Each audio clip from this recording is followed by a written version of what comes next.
신자들이 하나님의 뜻을 믿고 신뢰하지만 종종 이해할 수 없는 질문이 생기기도 합니다. 어떤 사람들은 덮어놓고 그냥 믿어야 한다는 사람도 있지만 어떤 사람들은 일일이 공식처럼 대입하여 알아내야 한다는 사람도 있습니다. 오늘 욥은 하나님의 심판과 징계에 대해서 의문을 가졌습니다. 정말 악인을 징계하시는 분인가 하는 것이죠. 오늘 본문은 욥기 21장 17절부터 34절이고요. 그 중에서 23절부터 26절까지 읽겠습니다. 어떤 사람은 죽도록 기운이 충실하여 안전하며 평안하고 그의 그릇에는 젖이 가득하며 그의 골수는 윤택하고 어떤 사람은 마음에 고통을 품고 죽음으로 행복을 맛보지 못하는도다. 이 둘이 매한 가지로 흙 속에 눕고 그들 위에 구더기가 덮이는구나. 아멘. 오늘 말씀의 제목은 정말 하나님은 악인을 징계하실까? 입니다. 욥은 하나님을 향해서 하나님이 악인에게 진노하셔서 심판하신 적이 몇 번인지 묻습니다. 과연 하나님이 악인을 심판하셔서 그들의 불을 끄시고 바람으로 날리시고 두려움을 얼마나 주셨는지에 대해서 회의적이기 때문이죠.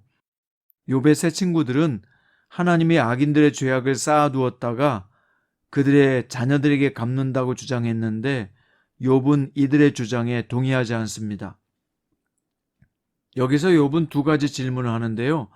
첫째는 하나님이 악인을 심판하시려면 본인에게 하실 것이지 왜 무고한 자녀들한테 하느냐는 것입니다. 두 번째는 악인이 살아있을 때 심판받지 않고 죽은 다음에 이루어진다면 그게 무슨 소용이 있겠는가 라는 것입니다.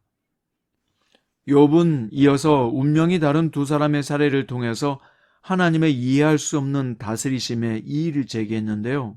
첫째 사람은 아무 근심 없이 살다가 행복하게 죽은 사람입니다. 두 번째 사람은 평생 고통 속에 살다가 고통하다 죽었습니다. 그런데 여기 두 사람은 의인인지 악인인지 나와 있지 않습니다. 욥은 여기서 왜 한 사람은 평안히 살다 죽고 한 사람은 고통을 받다 죽느냐는 것입니다. 두 사람의 사례를 통해서 욥이 하고 싶은 말이 뭘까요? 자신이 당한 불행과 고통스러운 처지에 대해 답을 얻고 싶은 것입니다. 왜 자신은 특별히 그렇게 잘못한 것이 없는데도 이렇게 고통을 당해야 하고 그 고통은 끝이 없는지 하나님께 묻고 싶은 것입니다. 비록 욥은 의인의 삶을 살았지만 결과적으로는 악인 취급을 당하고 있기 때문이죠. 여러분은 오늘 욥의 질문에 대해서 어떻게 생각하십니까? 하나님은 정말 악인을 심판하시나? 아마도 이 질문을 자신의 질문으로 삼고 싶은 분도 있을 것입니다. 이 질문에 대해서 성경은 어떻게 말씀하고 있을까요? 우선 하나님은 아비나 조상의 죄를 후손에게 갚게 하시는 분은 아니라는 것입니다. 신명기 5장 9절에서는 하나님께서 그를 미워하시는 자의 죄를 아비로부터 3, 4대까지 이르게 하겠다고 말씀하셨습니다. 이 말씀은 아비의 죄를 자손에게 갚게 하겠다는 뜻이 아니라 아비나 조상이 죄를 짓고 살면 당연히 후손들은 그 영향을 받는다는 것을 표현한 것입니다. 그 죄의 영향력은 3, 4대까지 이른다는 것이죠. 하나님은 오늘 죄를 지었다고 내일 벌을 주어 심판하시는 것은 아닙니다. 하나님의 심판은 공식이 아니란 말이에요. 1 더하기 1은 2처럼 우리 계산법으로는 하나님의 심판을 뽑아낼 수 없습니다. 하나님은 어떨 때는 즉시 죄값을 묻기도 하지만 어떤 때는 일평생을 가만히 지켜보고 기다리는 경우도 있고요. 또 어떤 때는 사람의 눈에 보이는 심판과 징계를 내리기도 하시고 어떤 사람에게는 내면의 고통과 방황을 통해서 심판하고 징계하시는 경우도 있습니다. 따라서 하나님의 징계 방식에 대해서 우리가 수학 문제 풀듯이 답을 뽑아낼 수 없다는 것입니다. 그런데도 인간은 자꾸 답을 알고 싶어 합니다. 왜 그럴까요? 이것은 인간에게 감추어진 하나님의 영역도 통제하고 싶은 욕구에서 비롯된 것입니다. 우리는 하나님의 심판을 조정하거나 유보시킬 권한이 없어요. 이것은 순수하게 창조자의 영역이고 공의로우신 하나님의 뜻에 달려 있습니다. 우리 아버지나 조상이 죄를 지었다고 합시다. 그러면 그 죄는 우리에게 영향을 끼칠 것이고 우리도 배워 습관처럼 같은 죄를 저지를 수도 있습니다. 그런데 자신이 죄를 깨닫고 하나님 앞에 회개한다면 아비의 죄의 영향력 아래서 벗어날 수 있고 새로운 심령으로 거듭날 수 있습니다. 에스겔서 18장 4절에 보면 모든 영혼이 다 내게 속한지라 아비의 영혼이 내게 속함같이 그의 아들의 영혼도 내게 속하였나니 범죄하는 그 영혼은 죽으리라 말씀하셨습니다. 범죄하는 그 영혼이 죽는다 라고 말씀하셨지 아비의 죄가 자녀에게 전수된다고 말씀하지 않은 것입니다. 그런데 중요한 것은 무엇이냐? 하나님은 어떤 식으로든지 당신의 방법대로 사람을 심판하실 것이고 죄에 대한 책임을 물으실 것입니다. 때로는 악인에 대한 하나님의 진노가 더딘 것 같아도 심지어 전혀 심판을 하지 않는 것 같이 느껴져도 우리의 공의로우신 하나님은 이 세상의 불의를 정확하게 보고 계십니다.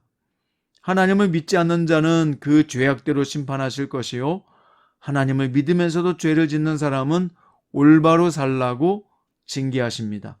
우리는 그것을 신뢰해야 합니다.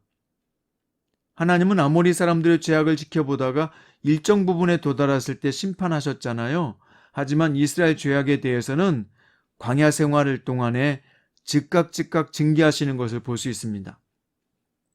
그러니까 다시 말하자면 공의 하나님은 이 세상의 의인과 죄인의 죄를 다 알고 계시며 그에 상응하는 죄에 대한 심판은 반드시 하신다는 것입니다. 그런데 그 심판의 방식은 하나님의 뜻이라는 거예요. 하나님의 방법대로 하신다는 것입니다. 그래서 결국 부모가 지은 죄 때문에 심판받는 것이 아니라 각 사람은 자신의 지은 죄로 심판을 받고 각자 자신의 신앙 고백으로 구원받는다는 것입니다. 자신의 죄를 용서받지 못하면 그는 그 죄값으로 영원한 멸망에 떨어지게 된다는 것입니다. 그런데 정말 엄청나게 중요한 사실이 있어요.